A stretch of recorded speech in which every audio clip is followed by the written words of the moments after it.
This beautiful Zenith pocket watch dates to circa 1935 to 40. The watch has a wonderful black gloss dial and has a very finely engined term subsidiary second style.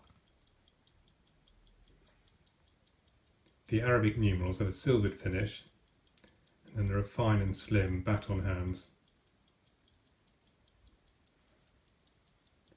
The steel case has a polished finish to the sides, and then a light satin finish to the case back.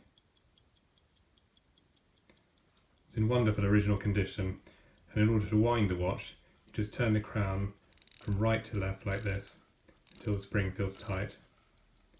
Hand settings adjust in the normal manner. Just pull the crown up and turn the hands to the desired time.